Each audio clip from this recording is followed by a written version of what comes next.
بھوک کی وجہ سے روزہ توڑنا، بعض لوگوں کو روزے کی حالت میں بھوک کی شدت سے معدے میں شدید درد ہو جاتا ہے یا بھوک ناقابل برداشت ہو جاتی ہے، ان کے لیے روزہ چھوڑنا یا توڑنے کا ایک حکم بیان فرما دیں۔ نعیم شاکر ملتان سے۔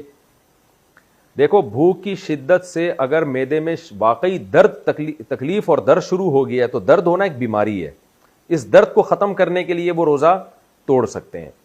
لیکن بھوک کی شدت برداشت نہیں ہو رہی، یہ کوئی بیماری نہیں ہے، یہ تو روزے کا لازمی جزو ہے۔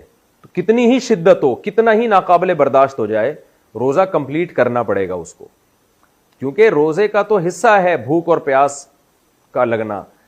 کم ہمت لوگ ان سے برداشت نہیں ہو پاتا، وہ روزہ توڑ دیتے ہیں تو شریعت ان کو حکم دیتی ہے کہ 60 روزوں کا کفارہ ادا کرو۔ تو ناقابل برداشت کا مطلب خوب سمجھ لیں، اگر درد ہو رہا ہے نا، پین ہو رہا ہے، پین پھر برداشت سے باہر ہو رہا ہے تو پھر پین ہے، وہ بیماری ہے۔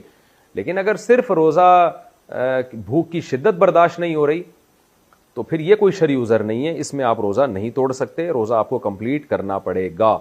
ہاں، ناقابل برداشت بھوک سے آپ کے مرنے کا خطرہ خدا نخواستہ ہو گیا ہے، بے ہوش ہونے کا خطرہ ہو گیا ہے، بیمار ہونے کا خطرہ ہو گیا تو ایک الگ بات ہے، بیماری میں روزہ توڑا جا سکتا ہے۔